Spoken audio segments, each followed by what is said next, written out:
Go ahead and call the meeting to order. Can you take the roll, please? Ms. Buck? Here. Ms. Pryor? Here. Mr. Perry? Here. Ms. Rodriguez? Here. Ms. Rashid? Yes. And Mr. Here. Farkas? Yes, I'm here. Our first order of business is approval of the minutes of the regular board meeting of October 16th, 2025. So moved. Okay, Second. Ms. Butts? Yes. Ms. Pryor? Yes. Mr. Perry? Yes. Ms. Rodriguez? yes, Ms. Rashid? Yes. And Mr. Farkas? Yes. all righty. The next order of business is the board's report. I'll begin. Usually what we just do during the president/board report is just talk about what we see that's going on in the community and how we could, talk about that. So there's so much going on it all the time. And as board members, we do try to be at areas, but one of the interesting things is, I think Trustee Butts and I went to the Fleet Community Forum, which was well attended over 2 days, and they were trying to get input from the community about what they would like to see in their community. And it's just so different going into, we're all used to going into our own spaces, the ones that's closest to home. But it's nice going out in the community, and a lot of people had a lot of different wants there. So it was, and I'm sure it'll all be taken into consideration once the breaking ground and the architects get involved. So thank you for that. Last night, we also, Maritza and I were at the P flag where they gave an award to the library for our diversity effort. Yes, And that was so fun. They loved all the rainbow reading people that came and they gave did. everyone some information about their organization too. That was pretty interesting. Well, and another thing I went to is Tiffany's book signing. Tiffany was, the book is beautiful. And, we're proud to say she works for us. Yes. She's one of us.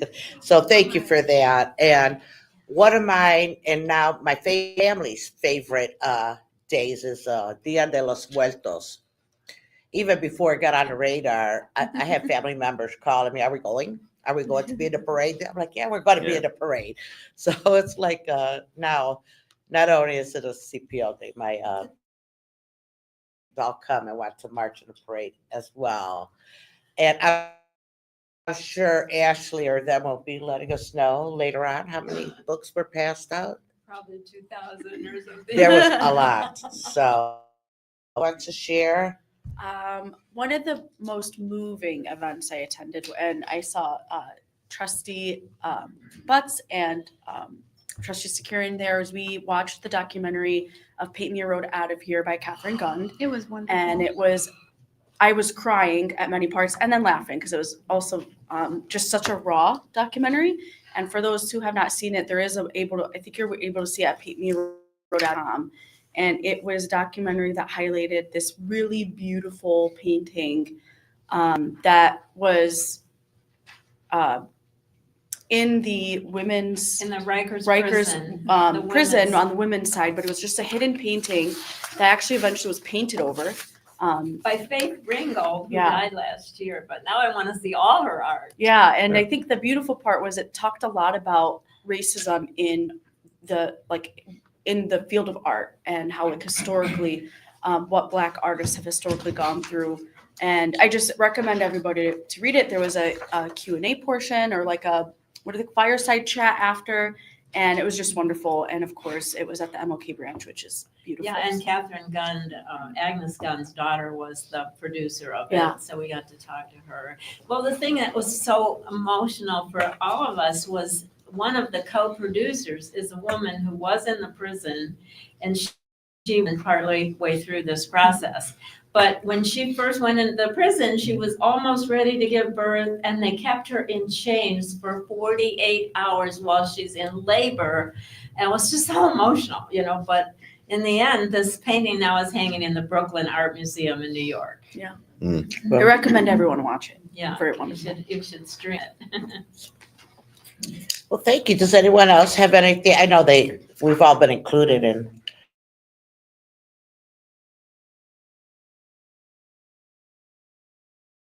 hosted me for some cookies at the library. So Jeannie and her whole team were so terrific, and it was nice to get a deep dive into the Eastman Library. No, that was a great conversation we had with the staff. Mhm. They just really opened up, and it's something that we are going to kind of work on. Tend to, when I go out and have conversations, talk about here's what we're doing and da da da da da da. And this was much more just like, let's just have a conversation about who we are as people, and that opens up a lot of other conversations, which I think Right, something that's that a we wanna great take idea from, It for was a lovely. birthday girl. It was very nice. Yeah. So thank you, Mm. Director. That was really lovely. And I was just gonna make a couple observations. One is I'm still trying to recover from the surprise of the last time. And one of my sisters was not, she was in Canada at the time, so, but she did get home and she didn't want to miss the No Kings demonstration. So she brought her No Kings sign. Hers was actually a rule of law sign, and she brought it and did a selfie in front of the door. And I just want you to know how I'm still reeling from appreciation for all of that recognition. I'm just very proud to be connected to this. I think that's the first day we saw you cry. Oh, it's Oh, no. The other thing I wanted to hit, I've gone back now 3 times. Brett Hall has just the most wonderful exhibit on desegregation in Cleveland. And, you know, people think the civil rights years ago and that Cleveland was a northern city, and it was significant. And if you haven't, and I'm saying this more for people who are probably online and stuff, it's really significant, the issues that were around in the early 60s and Cleveland's role in confronting them. And there's just wonderful stuff in that exhibit. If you haven't seen it, it's going to be there till when? Till February. Till February. And I do, and it's worth spending the time to read stuff and everything else. And my dad was the judge who issued the order on which ultimately Judge Battisti based the record on terms of what the Cleveland School Board was doing. And the idea that you'd take, because of the color of their skin, a whole bunch of students and just give them half days and split the schools because they were crowded. The black schools were too crowded, so that they reduced to half days for high school and K-8 kids. And it's just amazing. That's, in my lifetime. I mean, I was already 11, 12 years old when that happened. So it's important that these issues, particularly orange leadership at the top that thinks there's something to forget about the struggles in this country, and I don't ever forget. So I just wanted to make that comment and suggest everybody see the exhibit if they haven't. it is a great exhibit. It is a great exhibit. Mhm. Well, thank you, everyone. And I know the director might talk a little bit more about this lovely Yeah. award we received last night, Director. Now, I want to thank Rodriguez and Trustee Butts for joining us. The Coon Public Library received the P Flag. P Flag is parents of and family of lesbians and gays who gave us this award for the work that we've done with the Rainbow Readers to make sure that some of their books and things that they put forward to the community to get folks to better understand everyone and be more inclusive. And are thankful that our staff has been doing just a wonderful job of helping to provide that information for those who need further information. So John Skirdick, he chairs the group of Rainbow Readers. You don't have to say anything. Right? I just wanted to acknowledge you, John.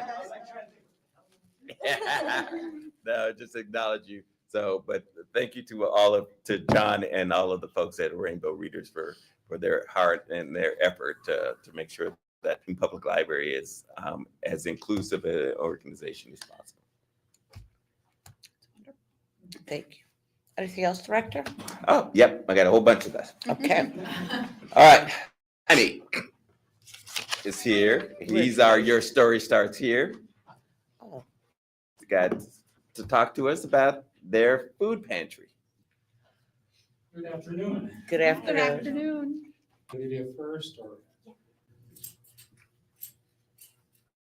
There are still a lot of old families that need help. The food bank had a mobile produce pantry, and I decided to bring them in and do sort of a test run. In an hour, 50 families showed up. We got to put together a lot of boxes that we can get. So a lot of the boxes can come from the Greater Clinton Food Bank that we get for like our kids cafe, but that doesn't cover all of it. We need to get help from other branches and stuff like that, that Jaime, Dina, any of the staff reach out to get additional boxes delivered here. Sometimes people came around 2 hours early, like as soon as we would open, or about a half hour after we would open, and we didn't start the food pantry until like 12 o'clock. So while they're waiting, they would be able to go around to these tables and see and utilize, sign up for their services or just see what, resources they have. They were just so excited about the food pantry. So that's why I think that was such a great thing that we were able to do for them.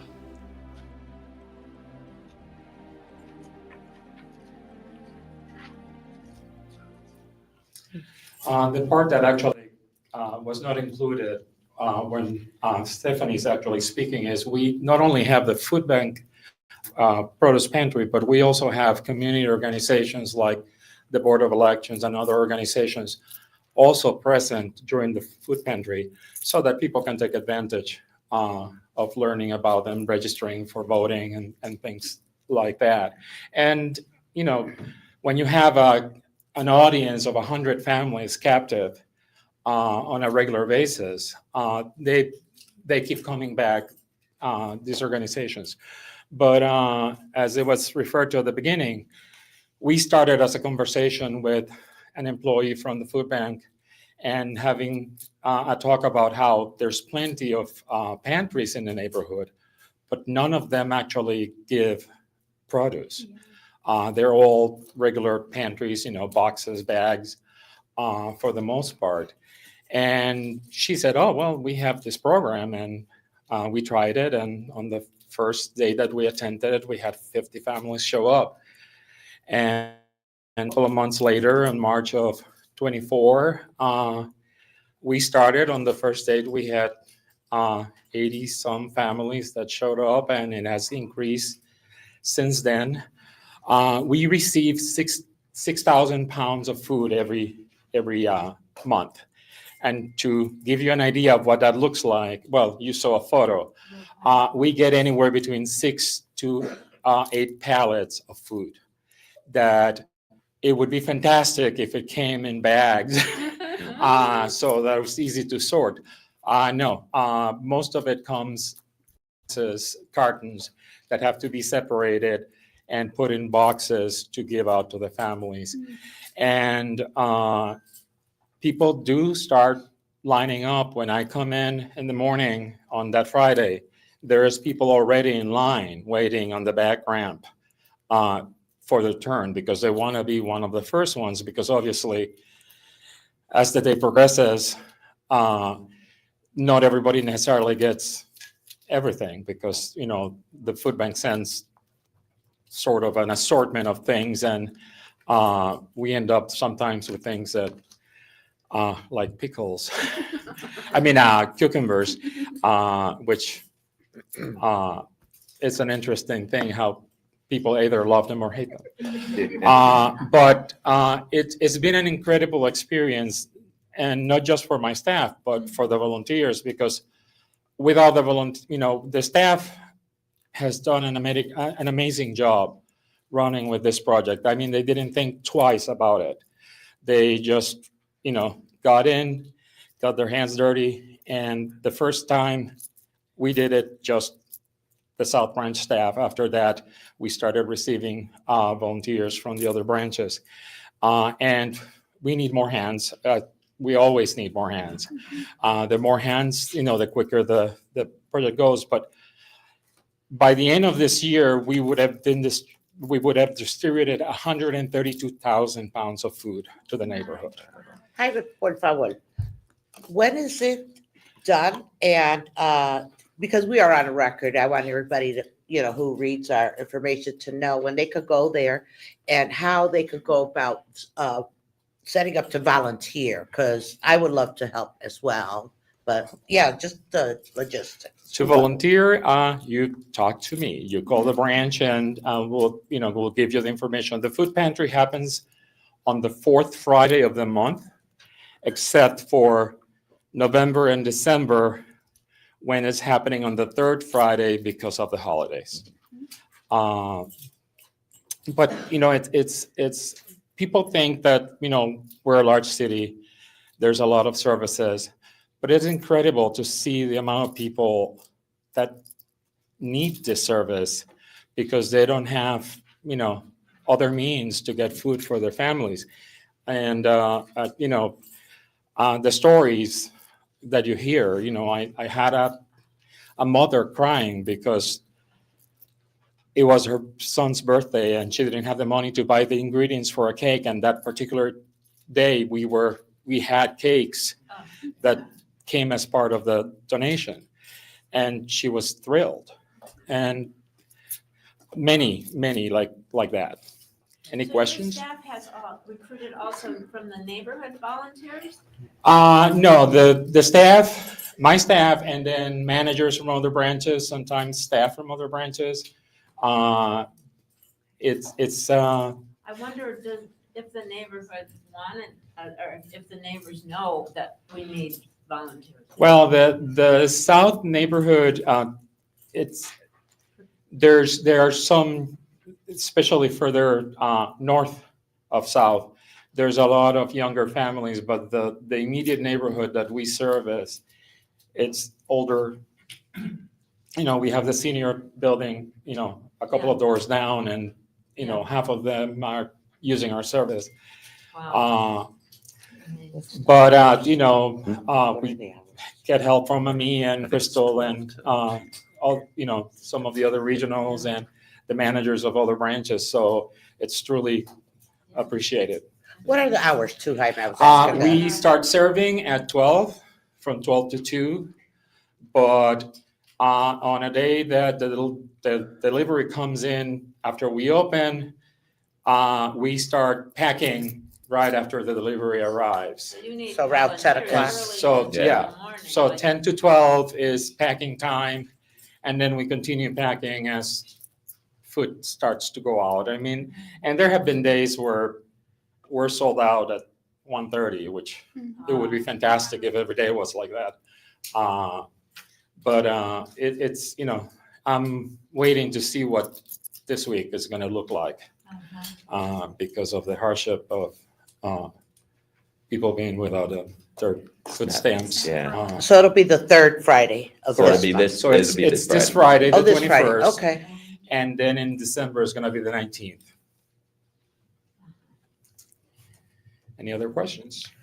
I just so appreciate stories like these because they help remind us of the wide role that the library plays in the lives of its communities. I've heard anecdotally how helpful certainly this service is, and I think just as I think about the theme of whether it's the documentary or the exhibit in Brett Hall or the award, really centering our humanity, especially in times like these, and treating people with dignity, whether they're coming to the library to learn about a documentary, to fellowship with other people in the community, or to get food is just so important. And so just thank you to you and certainly all the staff Thank you. for keeping that center for us. And it's a lot of them are our neighbors. There are patrons that come in every day, but we are seeing people from all over the span of the food bank distributions area. I mean, we've had people from Yagar County, Lorain County. So the word spreads. We haven't jumped to get another, a larger delivery because it's kind of scary, what happens if, Not very because- many places you can get a pineapple and, Well, I mean, that kind and and the amount, the diversity of what we receive, it's Yeah. also, depending on what's going on at the grocery store. 2 months ago, I believe, we got bananas and peaches and What? what was it? Yeah. Right. That's fun. We could get a box that is filled with cakes and pastries and a Gaylord, that we could get pumpkins. We got carving pumpkins in October, so it's incredible. So Thank you. Thank you. you. And yeah. And we certainly want to thank also Charlie and the staff. Thank you guys. We want to make sure that we are appreciative of our food bank who partner with us, and they became overwhelmed when we've gone through the situation with SNAP. As we were looking at it, were there other libraries that we could expand this to on the east side? She has an idea. Okay, but as they have started to get back in order, we can have conversations with it. Is should we be doing a food pantry on the east side as well? Okay. All right, now I still have a number of things, right? Crystal and Nick, you're here because the board has had a number of questions around rice and the attendance at rice, and we wanted to make sure we could clarify this. And they have a little PowerPoint here to explain the attendance. Thank you. Thank you. Thank you. I don't think this is working. Okay. Oh, sorry. Okay, that's fine. Thank you. Okay. Just well, talk loud. That broke the ice. Okay. So thank you so much, Director, and to the Board of Trustees for giving us the time today to speak on the attendance and programming at our Rice branch. So I am Senior Director Crystal Tansack, and I oversee our 27 branches. And next to me is Nick Durda. He is our Central Regional Director, and he oversees our 9 branches in the Central region, including Rice. And as Director Thomas said, we are here today because the Rice attendance and programming has come up a couple times this year in board meetings. So we just wanted to kind of go into depth a little bit about that and why their attendance is so great. But before we move on, I also wanted to acknowledge that we have Lexi Kmechik, if you don't mind standing up. Lexi is our manager at our Rice branch. And although she's not presenting right now, she is here in case we have any questions. So moving on. So here is a snapshot of some of the numbers. So you'll see in October 2025, Rice's attendance was 13,732. So once again, Rice was number 1 for attendance. And if you take a look, Rockport had 7,292 patrons through the doors in October. So not only was Rice number 1, but they nearly doubled the second highest branch who had attendance. So, that's pretty impressive. And of course, Rockport, those numbers are also impressive. But we also wanted to take a look at the summer numbers because we know, if you could go back, thank you. So we know that a lot of our patrons that are coming in during the school year are our youth, and they are coming in between 2 and 5 right after school. School starts to let out in the community around 1:45. And the youth come to the branch to gather with friends. They see us as a safe place. Their parents see us as a safe place.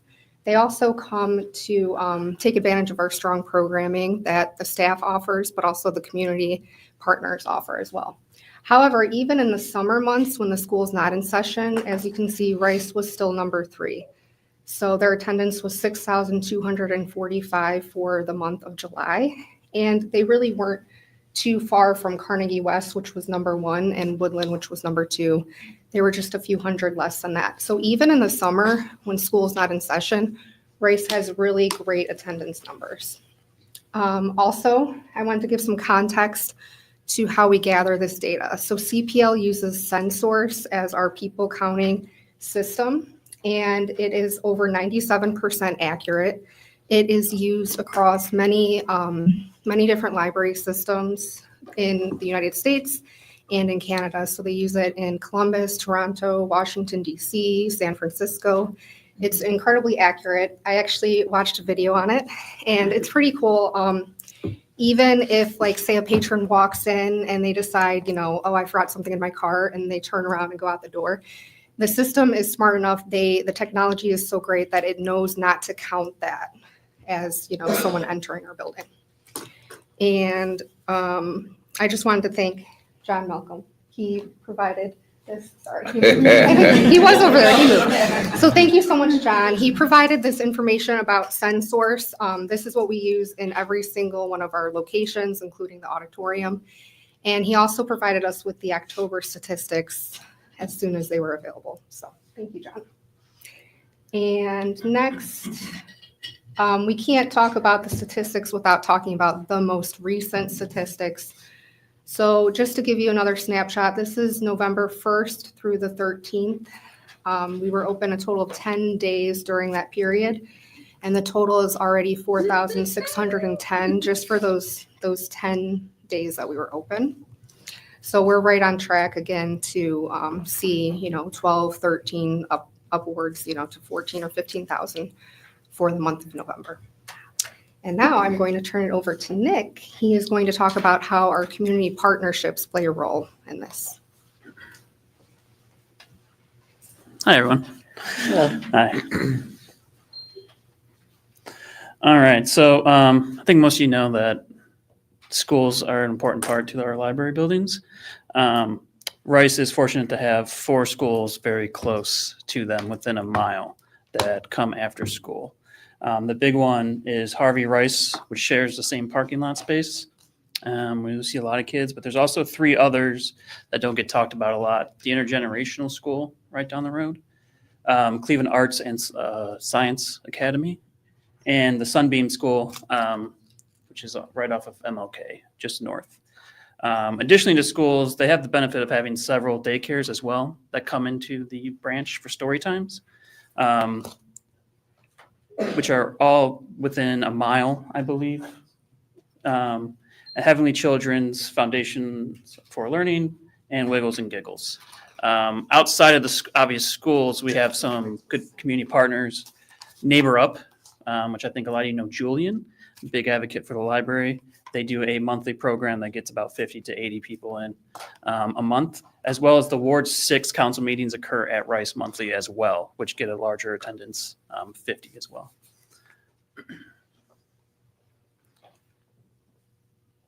Okay, so this map is kind of just to demonstrate the location of everything in proximity to the Rice branch. Rice is in blue. You see the 4 big schools that I mentioned in red. And how close they are. And it's a quick walk for the students to come in right after school and give them a safe place. They also give up to 30 kids cafe meals every day, which is the max allotted by the food bank. So we're providing that service as well to the kids after school. With this map, if you know anything about the Rice neighborhood, there's 2 vibrant communities really close by, Larchmere and Shaker Square, which have a large population density, as well as being on the border very close to Shaker Heights as well. Additionally, there is a rapid line that runs around Shaker Boulevard, provides easy access for the public to get to Rice. So here are some of the major programs that occurred this last year and with their attendance numbers. And you can see that they're all very well attended. The free tax prep, which occurs through January through April. Lexi can correct me on that. Gets about over 500. They're going to come again this January as well. I just saw the email for that. We had the nice block party over the summer.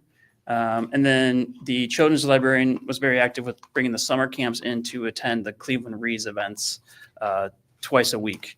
We had a back to school bash, the Fix It Cleveland workshops, the Roots and Remains exhibit opening, gathered a large audience, which is pretty cool, and continues to get people in to look at it as well. Remind us what that is. So the Roots and Remains is a lead art exhibit. So there's headphones in there, and you can listen to stories from Cleveland residents who have been affected by environmental issues in the community. There was a costume party, which I attended. It was a lot of fun. I didn't dress up. Every month, Literary Cleveland comes in. They also do a writing workshop, which gets about 20 people. And then the Makers and Mogul camps occurred a couple months back, which we've been doing at a lot of our branches. They'll be coming back in December as well. And then John Carroll provides a lot of support, monetary-wise, idea-wise, to the branch.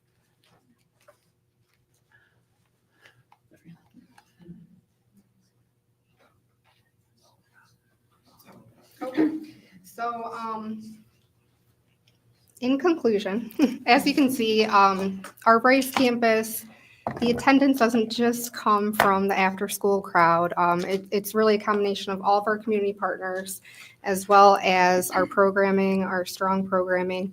What we also haven't mentioned yet is that we have a new children's librarian who started just a couple months ago at our Rice campus, Allison Gurin. She's very motivated. We also have a new PSA starting. So we only expect these numbers to go up. Our programming numbers, our attendance numbers, everything should only go up in 2026. And we look forward to inviting you to some of our most exciting programs in 2026. And again, thank you so much for the time today to speak on race. This was very interesting. Thank Yeah. you. Thank you. Any questions for? Nope, that's That was wonderful. information I was looking for. Oh, Appreciate it. right. thank you so much. Trustee. Well done. All right, so now I just have some announcements to finish my American Icons, the Untold Stories of America's First Ladies exhibit is opened. It's on the 6th floor. If anybody want to, it's a very interesting kiosk to see. Most folks don't know that, but I think it was 6 or 8 of our first ladies came from Ohio. So, 6th floor of this building? of this building. So we're going to do that. Ohio Libraries Council's convention is starting tomorrow. I know Trustee Corrigan is going. Any other board members going here? Trustee Shakarian is going To what? to the convention, the Yeah. conference. Oh, yes. Yes, oh, let's see. All right, so we have some program guides here for folks to be able to get some additional information on it. And of course, on the night of, we'll have Thursday night, we'll have our program here on behalf of Once Upon a Game that Stephanie and Melanie have put together. So if you have a great time at it, please tell them that you had a great time. And you're making opening remarks. Yeah, Tomorrow morning. in the morning. Morning. So When you have a good time. when you have a good time, Yes. said by Michael Dalby. I'm All right. excited to experience it. Actually, Carnegie West is telling everyone to come to their wonderful nutcracker. I was there last year and it was packed. Yeah, What I is think it's that? December The 5th. Nutcracker. they're doing their Nutcracker at Carnegie West. Oh, okay, yeah. That's another one. All right. Also in front of you, I've given you heard about CMSD and the consolidation of schools. Jacqueline is working to rearrange services, and so you have a list of all the schools there that we serve, and then how we're working currently to kind of put those all together. There's a college and career pathways fair happening here, 12/15 to 12/17. Usually this is at schools, but it's happening here. There are going to be 5,000 scholars over 3 days here. They'll be receiving different pathways there for college and high schools that they possibly serve. And so the mayor's also going to be here over those 3 days. And I think that's all of my announcements for you. Okay, so the different colors on this chart, which ones are closing and, There's a key right at the bottom. Yeah. So you'll see Wow. who's merging, who is accepting new, who's closing. That key will tell you the color codes of all of the things that you see. and maybe, do you know when are they all gonna be closing around the same time, or is it listed on here? I just, So the goal, well, they have to vote at the board meeting. right, So that has to happen in November or December. And then the goal is that this school year. So the reason on the 17th, we will have 9th, 10th, and 11th graders coming from 4 schools that are closing, that are slated to close. And so, yeah, so 9th, 10th, and 11th, which means their 12th grade year, they wouldn't have made it. So that means, yes, it'll close it this year. okay, Well, at the end of the school year. wow. Yeah. Thank you, Yes. thank you. Okay, Is that it? that's it for me, except for I'll then turn over to communications if you, Yeah, please do. because I have, if Miss Ava would stand up here, Mrs. Ava Seaman. Saman. Sama. All right. This is a letter from Katie to Mitchie. And she said, "Dear Ms. Jeffries and Ms. Lamb, I want to share a wonderful interaction I had today with your youth services library, Ava Simon. First, let me tell you why we visited the downtown branch. My 13-year-old son had a very obscure social studies assignment. He was given a packet of questions that referenced specific page numbers and certain references. My son's social studies teacher had these books in the classroom for the students to use. However, with only one copy of each book, the students were having to wait for their turn to use each book. My son ran out of time in the classroom and figured he would have no problem completing the assignment over the weekend. My son assumed that all books were available in every library. So when we visited our local Westlake branch on Friday, he learned this wasn't the case. A Westlake librarian thought she found one of the books at the downtown Cleveland location, so we headed downtown today. According to someone on the first floor, the exact title was not available, but a similar title was housed in the youth services department. As long as we were there, we might as well take a peek at the book. Ms. Amon greeted us when we entered youth services and asked how she could help us. She located the potential book, but alas, it was not the correct one. Upon speaking with my son, she discovered that he was on the hunt for two very obscure reference books about colonial America.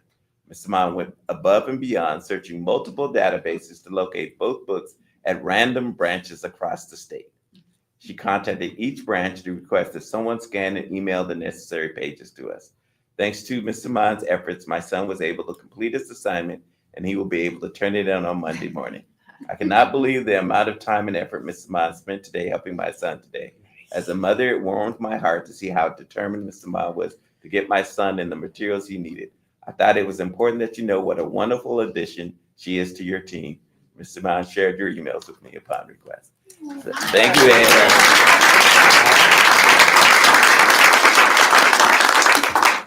And, our staff generally go above and beyond, but, there are certain folks that make a difference, and folks, we see them on numerous times being recognized and people being saying things. And Anisha has spoken about Ava to me, and other people have recognized her. So kudos for doing that. Ava, how long? You've only been with us, 2 years now? No, a year employed, and then I was an intern before that for 5 months. Okay. Yeah, nice. Right. Thank So, you. Still just- new. yeah. So keep doing what you're doing. Thank you. Awesome. Thank you so much.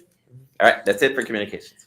Okay, thank you so much, Director. At this time, because there was no joint finance and human resource committee meeting, I move to temporarily suspend the regulations of the Board of Trustees in Article 9 and 10, requiring referral of resolutions to committees to consider the following resolutions. Second.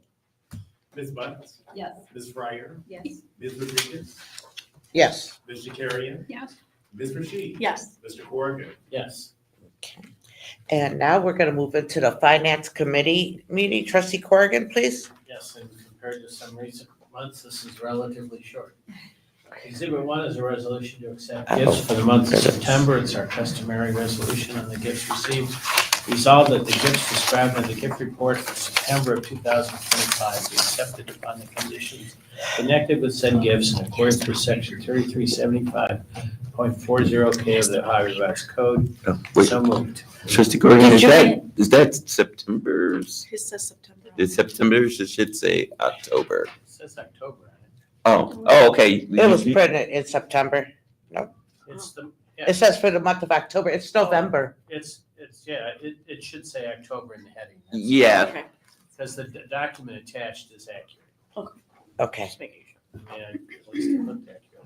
I double checked it. Let's see. Yeah. Does it say Document September or attached. October? Can you read that one? Yeah, Do that. yeah, that's Okay, fine. I'm sorry. It's okay.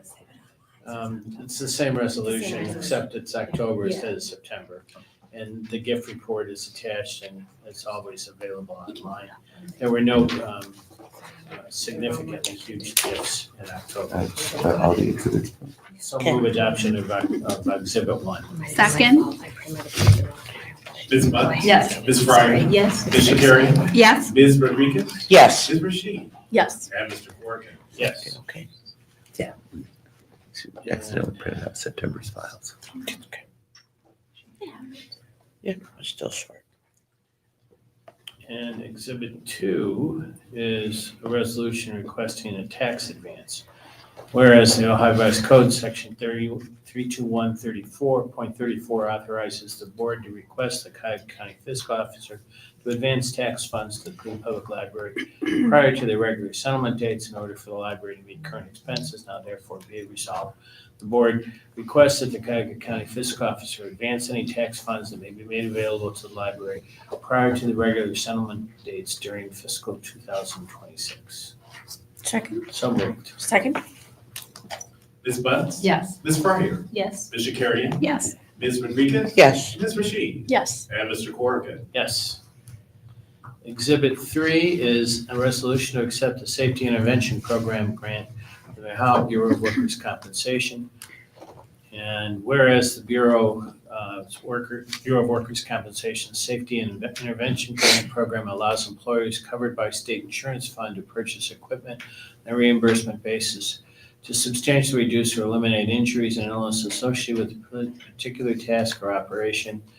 And whereas the library, with approval, the executive director, CEO, will enter into a purchase agreement with AJ Gates for the vertical lift in the amount of $20,685 and is awaiting response on the purchase of the roof stair request. Now therefore be it resolved that the board, pursuant to the authority set forth in Revised Code 3375.40K, hereby accepts the grant from the Ohio Bureau of Workers' Compensation in the amount of $15,513.75 to be deposited into the general fund account 101-042-42200-11151 state aid on a reimbursement basis following successful purchase by the library of the above described safety equipment.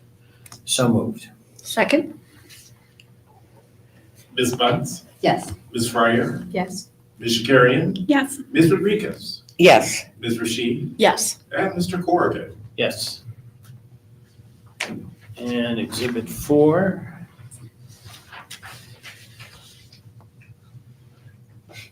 The way this works, it doesn't stay on the page, so I have to go back to the index every time.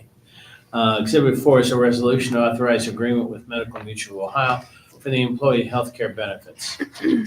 Whereas the Cleveland Public Library has purchased employee health insurance from Medical Mutual since October 2012, and whereas the library's current contract with Medical Mutual for healthcare coverage from April 1 through January 1, 2025 through December 2025 will expire, and whereas the Medical Mutual has proposed offering employee health insurance to the library for the period January 26 through December 26 at the rates set forth in the renewal attached to this resolution. Now therefore be it resolved that the board hereby authorizes the executive director, CEO, or his designee to enter into an agreement with Medical Mutual Ohio for employee health insurance benefits at the rates set forth in the attachment to this resolution for a 12-month term from January 1, 26 through December 31, 26, which agreement shall be subject to the approval of the chief legal officer, and the breakdown of the rates and procedures are all there in the attachment. But go ahead. Yeah, I want to give a little bit of background on this because we've been working on this since August.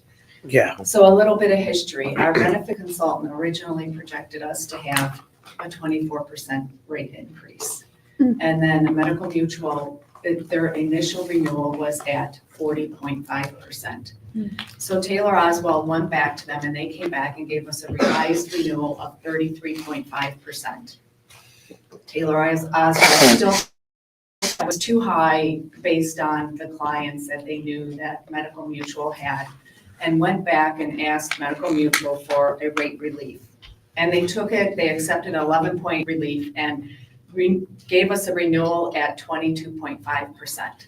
So that was still too high for us. So we worked through some plan design changes and also added some additional plans. So we added 2 new plans, the basic plan and the new high deductible health plan, the HSA, which will give us now a renewal of about 15.4%.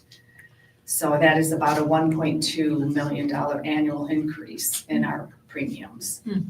So I just wanted to do some history. There's been a lot of hard work behind the Thank scenes on this. Persistence paid Yes, off. yes. Well, thank you. I know it's a lot. Yeah, 'Cause and then another thing, over the last 10 years, the average increase for our premiums has been 3.9%. So we've been having very, very good years.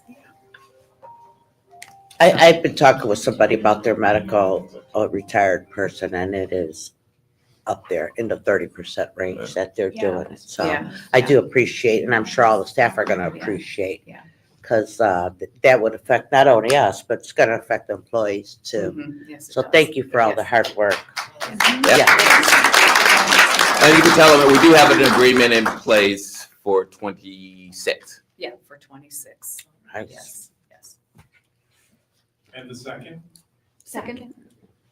Ms. Bunce, Yes. Ms. Fryer, Yes. Ms. Shakarian, Yes. Ms. Rodriguez, Yes. Ms. Sheehan, Yes. and Mr. Corrigan. Yes. Exhibit 5 is a resolution to authorize renewal of the applicant tracking system. Whereas on December 21st, 2023, the board authorized the library to enter into a 2-year agreement with JobFight to provide an applicant tracking system for use by the library's Human Resources Department.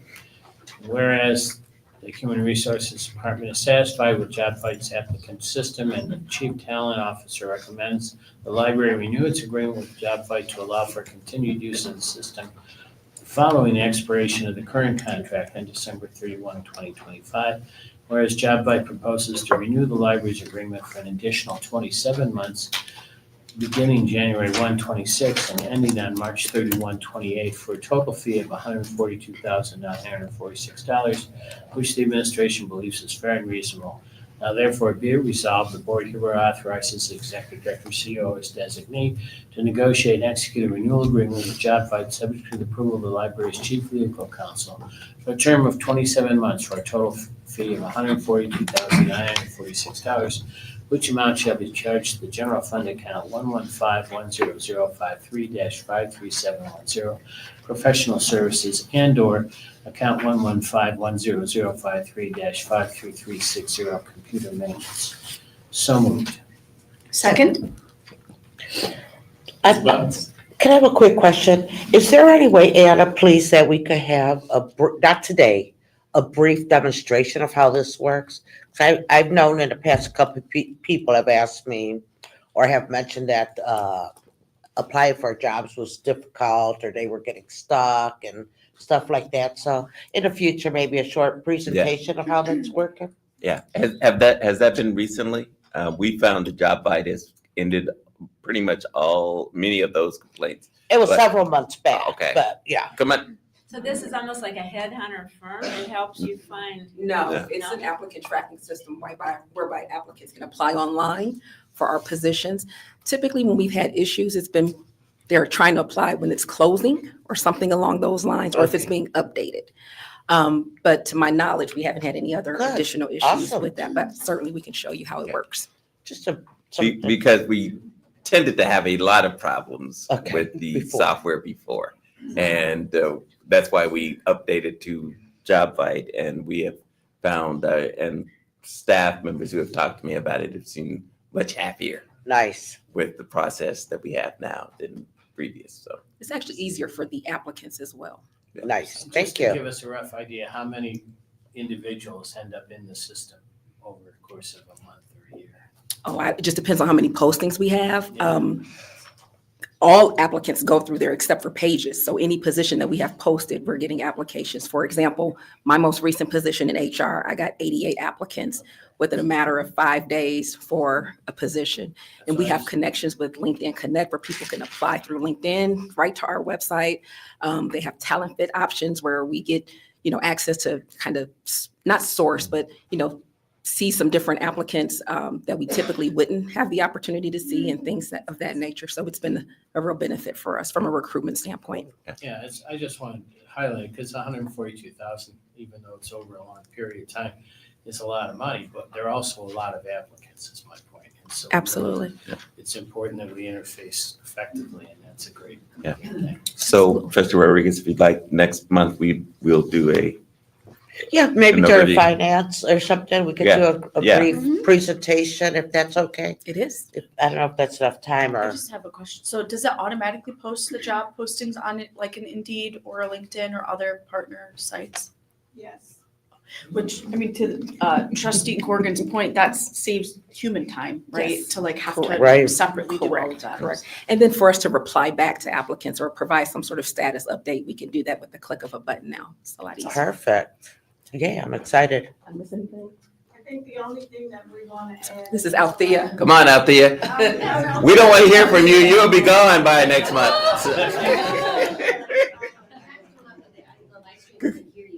Yeah, come on, Althea.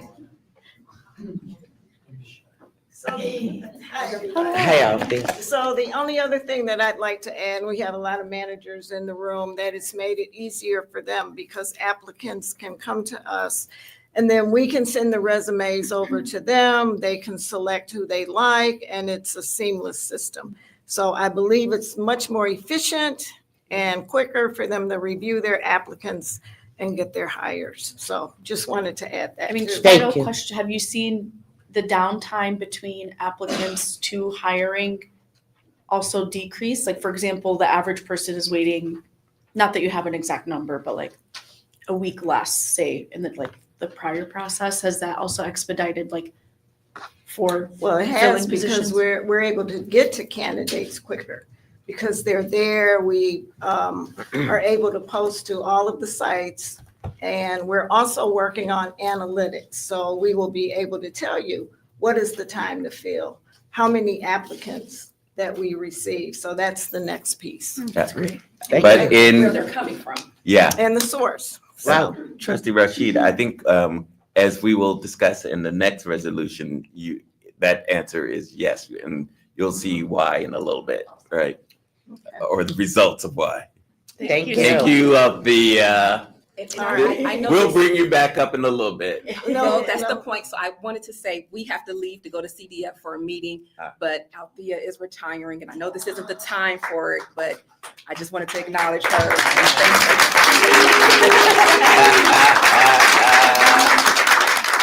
And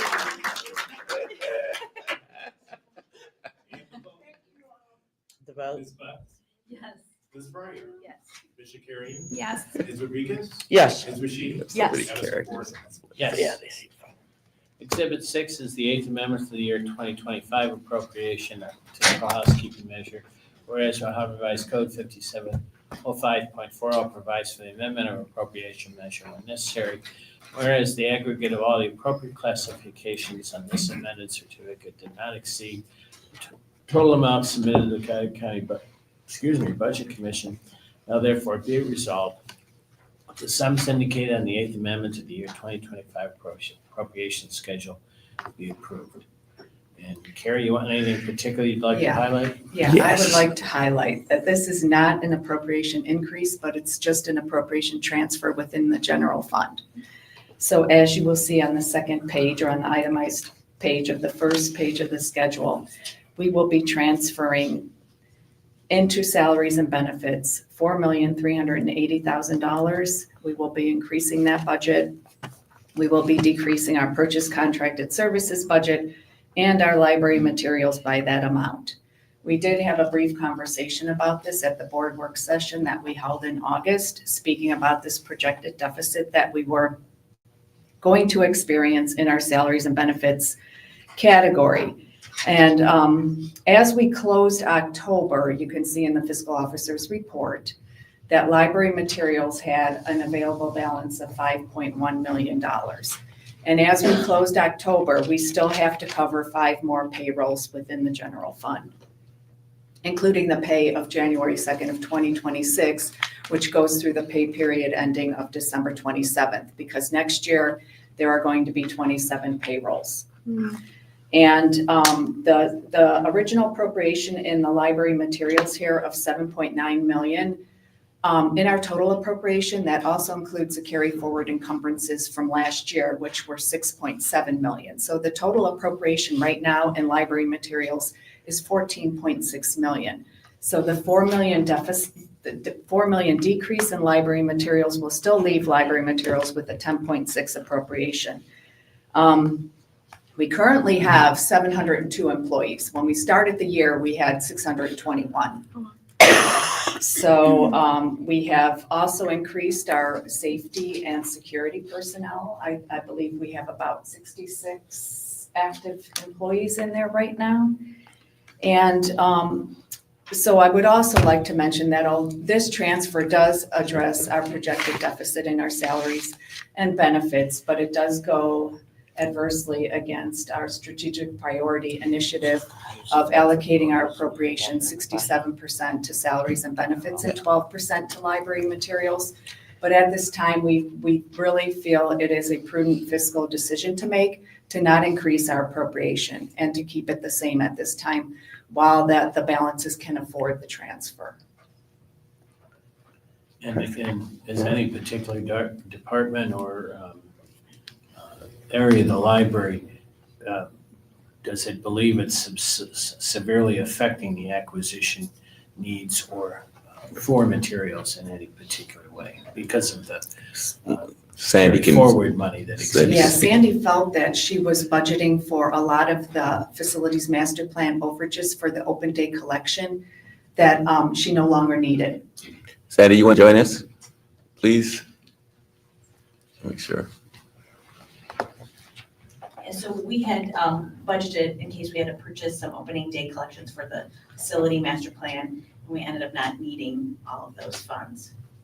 Well, that's good news. So you're not feeling pinched in collection then? No. There's more acquisition, I guess. Yes, we have all our subscriptions renewed, all the databases renewed, so we have all of that, but it was just kind of the expectation of like new collections and so forth, what we would have in the renovations and new branches.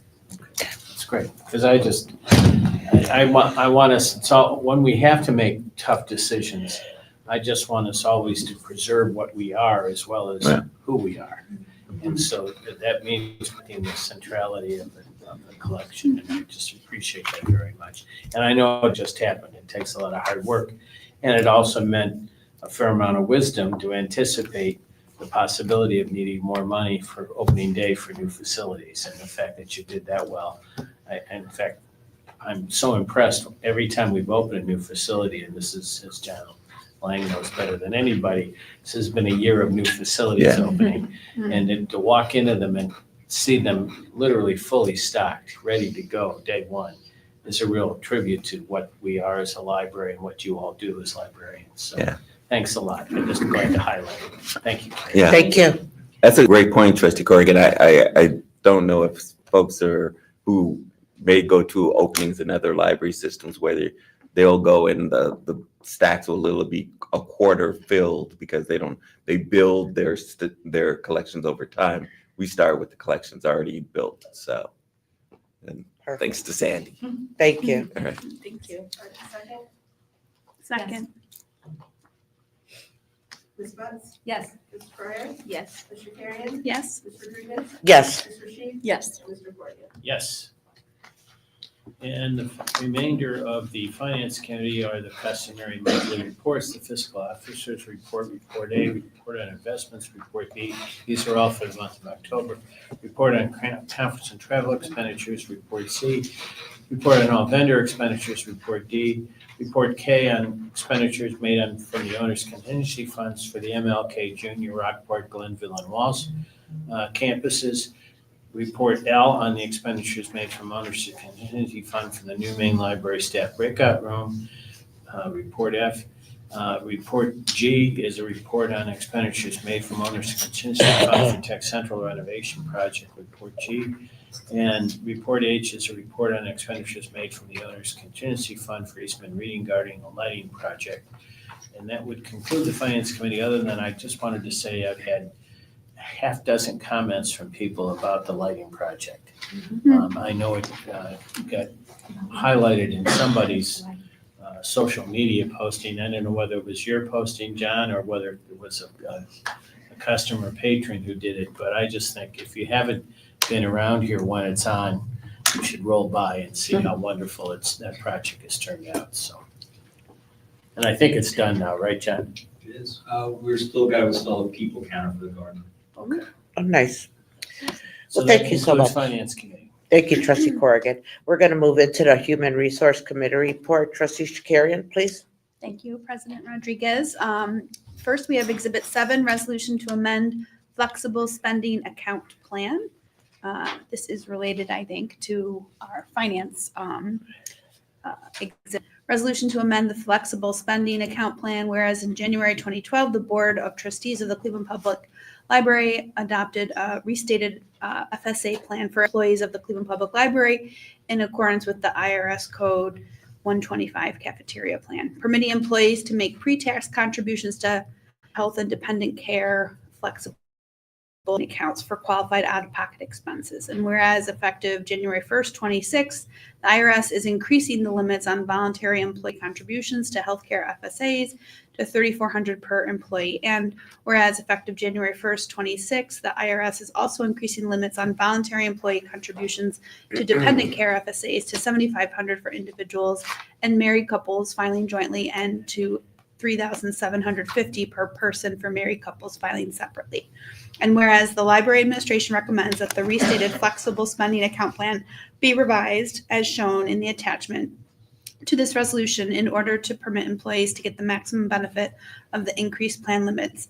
Now, therefore, be it resolved that the Board of Trustees of the Cleveland Public Library hereby adopts and approves the attached amendment to the Cleveland Public Library's restated flexible spending account plan, which changes shall be effective January 1st, 26, and authorizes the executive director, CEO, or his designee to execute the plan amendment, any other instruments, documents, and amendments to plan, summary plan document, and agreements as may be necessary or appropriate to effectuate the terms of this resolution. So moved. Second. Ms. Budd? Yes. Ms. Fryer? Yes. Ms. Shakarian? Yes. Ms. Rodriguez? Yes. Ms. Rashid? Yes. And Mr. Corrigan? Yes. Next, I present Exhibit 8, our regular employment report detailing the new hires, transfers, resignations. There were no retirements or terminations, and compensation changes. So moved. Second. Ms. Budd? Yes. Ms. Fryer? Yes. Ms. Shakarian? Yes. Ms. Rodriguez? Yes. Ms. Rashid? Yes. And Mr. Corrigan? Yes. And finally, I present Exhibit 9. It is my honor to present the Retirement Recognition Citation. A citation has been issued for the following staff members on the occasion of their retirement. Officer Wayne Yates, please.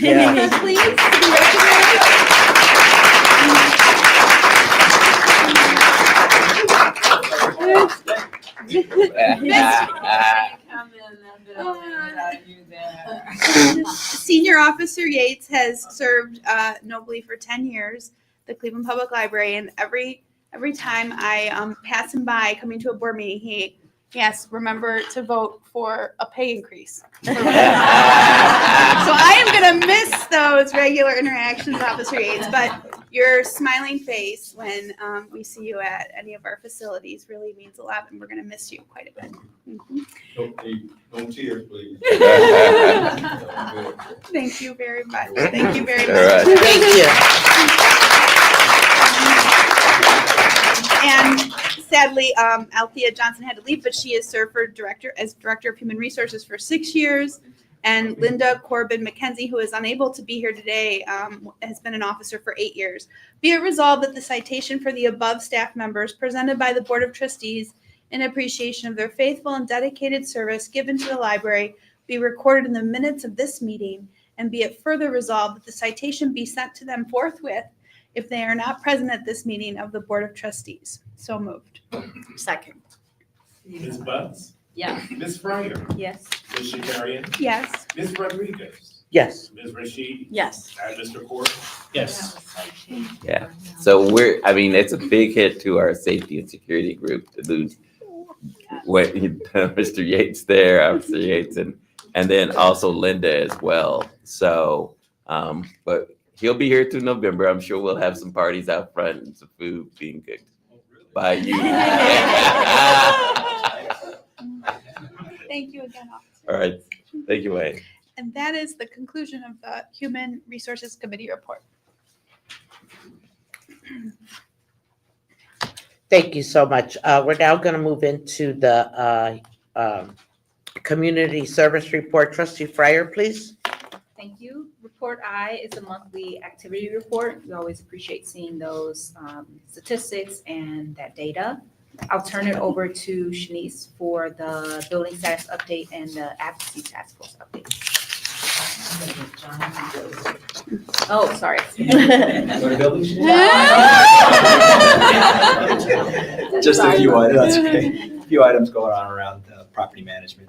I was on the Waltz construction site this morning, pleased to report that that's moving along. So the retaining wall for the slope stabilization on the east and west side of the site is complete. All the mass excavation is complete. They'll be starting form work for the concrete foundations next week.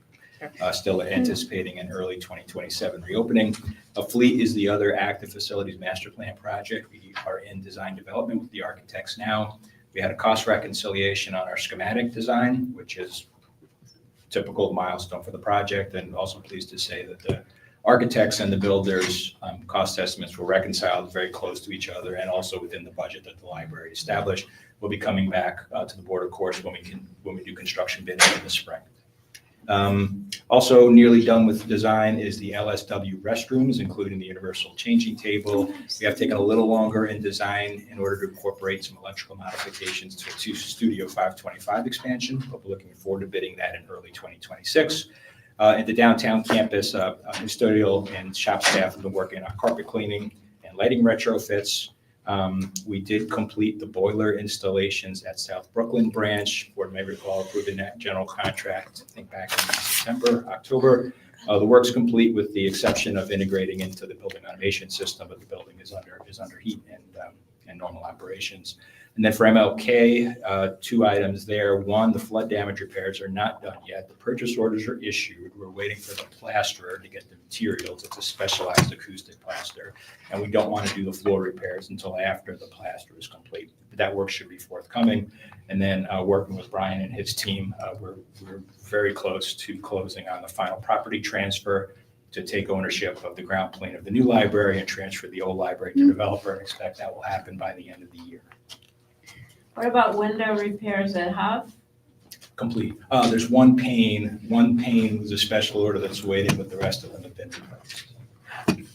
We have another break in there. Is the Back of these. We had a broken pane at LSW. It wasn't a break-in, but Oh, it I was was thinking, vandalism. wasn't Eastman, didn't the back door get something on? Lorraine branch. Or Lorraine. Yeah, that was repaired last month. That was the sliding door. Did you care of that, I'm sure. So at MLK, is the stairwell still closed off? It is. So it's hard for people to know to go upstairs to see Annisfield Wolf and. They've got some signage, so the elevators are Yeah. open and the Mhm. monumental stairs on the Euclid side are Okay. open. Mhm. Right. But it is an inconvenience with that stairwell closed. Yeah, there's only the two there. And remind me, you said the changing tables will be finished when? They're being incorporated into this larger project, so we're gonna renovate LSW lower level patron restrooms. That project had been on the books for a while. When we got the grant for the universal changing table, the director encouraged us to consider putting restrooms on the first floor of LSW, which the building has never had since it opened. So that kind of made it a larger Is that project. gonna go up where the indoor garden is? That's yes, ma'am. Uh-huh. On the garden side, so all the way to the left as you go through the glass Right, doors. that's what I wondered. So the yeah. changing table will be incorporated there. There'll be 3 ADA accessible patron restrooms. And then, of course, all the plumbing That's and a great electrical idea to work have that goes that along with level, that. yeah. Super Great helpful. I idea. remember when they presented on that, so I was just Yeah. curious. Mm-hmm, mm-hmm. Super helpful. No other questions? Thank you. Thank you. Thank you, John. Now Shanice for the advocacy task force update and the foundation update. Awesome. Good afternoon, everyone. My name is Dr. Shanice Johnson Thomas. I was told to say that. So I am adhering, Stephanie. From an advocacy perspective, I just want to touch on two things. So from a local perspective, obviously, we were watching the local elections, and so we will be sending congratulatory notes from Director Thomas for the individuals who won the election. We're waiting on I think the last city council one, if it hasn't panned out already. From a state level, we are watching overrides, obviously, to see when the General Assembly, if they'll come back and do some overrides from the governor's vetoes. We're also watching property tax reform, although it's pretty much focused on public education, but we are also still watching that as well. And then funding opportunities, what funding opportunities exist from the state level that benefit the library. From a federal level, Brian and I look to go to DC to advocate for public libraries along with the American Library Association next year. So we will be going to support those efforts. Hopefully there'll be a strong showing from Ohio. And then we're also gearing up, just looking at all of those three areas to determine what our annual goals will be for FY26. As it relates to the foundation, we're doing the same thing with regard to planning and goal setting for FY26. We also want to make sure so two things, from an internal perspective, continuing to create a culture of philanthropy by better aligning our efforts with organizational areas such as our programming and our events. I think we've started to do that by making sure we have enough QR codes out there around how people can support our work, also incorporating the appropriate language in remarks to let people know about the foundation and how, if they love the library programs, this is a viable way to support the library. The foundation will finish its strategic plan priorities at the end of this year. So we will be taking the next year to determine what is season 2 for the foundation and just fundraising in general. Specifically, how can we raise more money to support the work of the library? So we'll take that next year to do that work and also refresh our strategic plan, but also we'll be raising money as well during next year. I also kind of wanted to tease up the fact that we recently received a bequest that we'll share more information about next month. But Anticipation. Well, I just want to get a few things squared away with the foundation, and then I want to make sure we provide all the details for it. But it'll help with the growth strategy that we're talking about for the system. So more to come in that area. I think also the bequest underscores the fact that if we had more intentionality around plan giving and major donors, if we got this without effort, imagine what we can do for the system with efforts. Shanice, can I interrupt? Because I'm going to forget what I had to say. Yes. Anyway. The QR code, are we going to be having, and thank you so much for whoever worked on it and got it to fruition. We appreciate that greatly. But will there be something in all of our buildings and all the floors with the QR code, letting people know? Is that something that's in the works, or? It is not, but it is something we're evaluating. Right. If we're able to do, make sure, if you like what whatever. Yeah. Okay. But it was so wonderful at the recent MLK movie screening. They were up. I saw people just looking at taking a picture maybe for later. So it was so good to have that integrated as an automatic in our AV. Yes, and we want to continue to build on that for sure.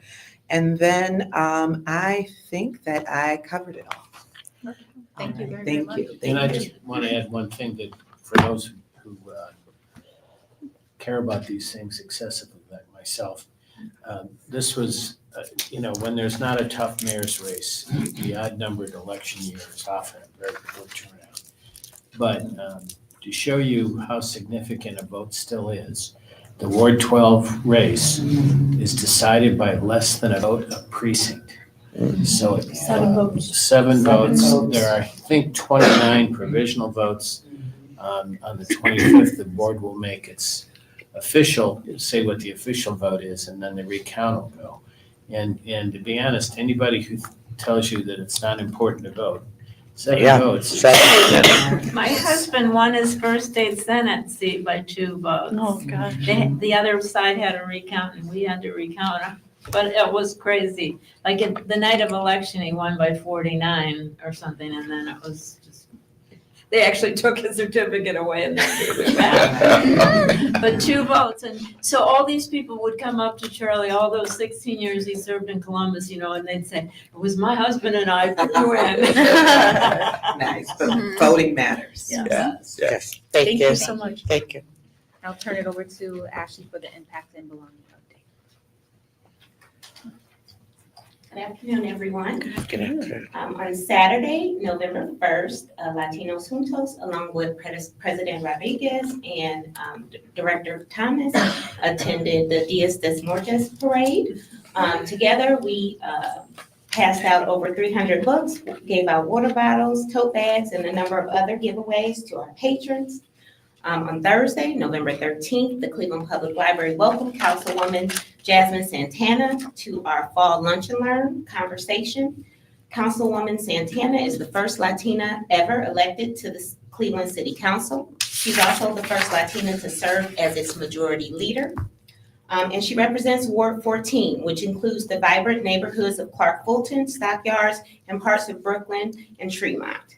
We enjoyed hearing about her journey growing up in Cleveland, her close connections with the community, and future planning initiatives, which included the continued development of Central Villa 25. And coming up in December, Saturday, December 27th at 12 p.m. at our Martin Luther King Jr. campus in partnership with the Jacko Cultural Arts Institute, we will be celebrating among the 7 principles UGMA, the 3rd principle, which means collective work and responsibility. I'm sure we can all attest to that. It places emphasis on how community members should work together to solve problems, build and maintain their community. So we want to invite you all to come out on Saturday, December 27th to our Martin Luther King Jr. campus to come celebrate Kwanzaa with us. So we look forward to seeing you all there. Thank you. That concludes Thank you. the Community Services Committee report. At this time, there is no old business or new business. We don't have no people here to make a public comment, but just for the record, at this time, whenever we receive a comment that through our email or through the web, they will not be read at the meetings. They will be submitted in our minutes along with the responses or the replied that CPL has given the person requesting. And they will also be shared with the board so we can see them. So the one person who commented about the rolling bag, is there a way we could have some storage where someone could bring, this woman was homeless, I guess. And you know She what, had a Alice, very that's part of our policy, I think, the way that it was addressed. And she was responded to accordingly. saw That that. is, I just so was that is a wondering. policy decision. And it could become very iffy at times when you think about storage. Yeah, if you and had a lot of what's- people, it would just not. And if you do change it for one, you would have to change it Yeah, you're as far right. as a policy and the storage for all. So at this time, we're gonna go ahead and adhere to the policy. And I think that isn't the first time. Stephen came and mentioned that as well, the first time. So that is what we'll be doing that. So at this time, I adjourn to the Records Commission meeting. So moved. Ms. Butts? Yes. Ms. Fryer? Yes. Ms. Shakarian? Yes. Ms. Rodriguez? Yes. Ms. Sheets? Yes. And Mr. Morgan? Yes. And Ms. Chris? I think that's the same. Remember the commission back in. Yeah, this is the same thing. Yeah, I haven't changed it. I don't think we changed it. And we got a new one. Was that the new one? 2 meetings ago or something?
Yes.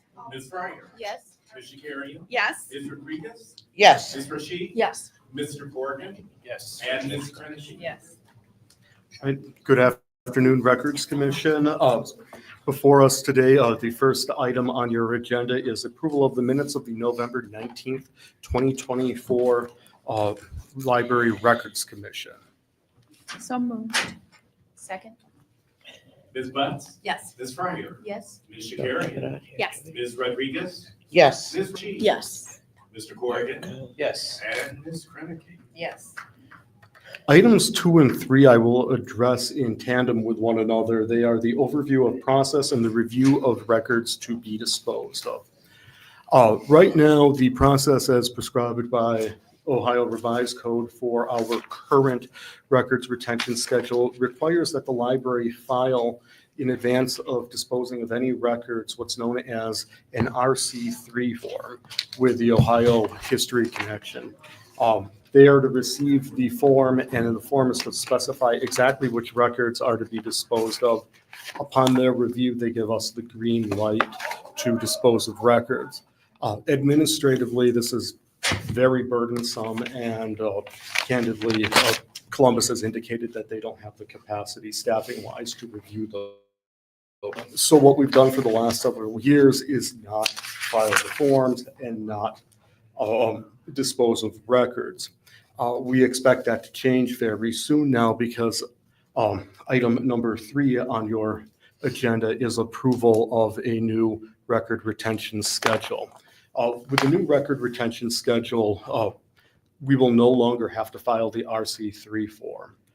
We will be able to, once we have approval from the Records Commission, from the Ohio History Connection, and the Ohio Auditor of State, we will be able to implement and manage the record retention schedule on our own and only need to send things to Columbus for approval that are of particular historical interest. And only if we are ever considering those items for disposal. Since we have our own in-house archives, I expect that that will happen almost never. So item 4 rather, on your. I didn't get that. Could you try again? I don't know what she's doing. Yeah, we got it though. Sorry. Item 4 on your agenda, therefore, is a resolution to approve a new records retention schedule. This record retention schedule is based on the example that the Ohio History Connection has put forth for all public libraries to adopt, with some changes that we've made. And by we, I'm using the royal we, Seth has made to tailor the schedule to CPL specific needs. And if I may, frankly, our current retention schedule is very old. It dates back to 2008, I believe, and it has a lot of like subparts and, subparts. It's really, frankly, kind of unwieldy for staff to consult when they're determining how long to keep something, when it has to be destroyed. So this is going to make things, I think, a lot easier on staff to consult. And it includes the records that we make and use on a regular basis nowadays, where 17 years ago, we had far fewer text messages, instant messages, and other transient sort of documents that are now a part of our everyday life. So with that, we're happy to answer any questions you might have. Otherwise, I think the next item in order would be to put it to a vote. My only question is for the board records and the finance records have IRS rules that I think are broader than this? Or So ours are actually, I would say we're keeping things longer than what even some of the IRS regs are. Okay. And then we have a caveat with a lot of the records that would be in Carrie's department that they will not be destroyed unless they're 6 years past auditing. So there's a caveat that as long as they've already been audited by the state, then 6 years after that. Perfect. And then OPERS, for example, other things are kept way longer for OPERS issues, obviously are like 75 years because it has longer term implications for staff, so. Right. But yeah, most of these time periods, I've looked at all of the ones that were recommended by Columbus, and in some instances, we've opted to keep things, an extra year or two past that. That's excellent. Thank you. This is very thorough. So Exhibit 1, which is the resolution to approve the record retention schedule. Whereas the library's records custodian chief legal officer recommends that the current retention schedule be replaced with the schedule attached to this resolution, which more accurately reflects the types of records created, received, and maintained by the library, and which the records custodian and chief legal officer has reviewed and approved. Now therefore be it resolved that the Records Commission of the Cleveland Public Library hereby approves the retention schedule attached hereto and instructs the records custodian to submit the retention schedule to the Ohio History Connection for approval. So moved. Ms. Bunce? Yes. Ms. Ryder? Yes. Ms. Shakarian? Yes. Ms. Rodriguez? Yes. Ms. Rashid? Yes. Mr. Corrigan? Yes. And Ms. Krennick? Yes. Perfect. That concludes the meeting of the Library Records Commission. I Thank you. move to adjourn the library. Thank you. Second. That's it. And that'll be it. Meeting adjourned.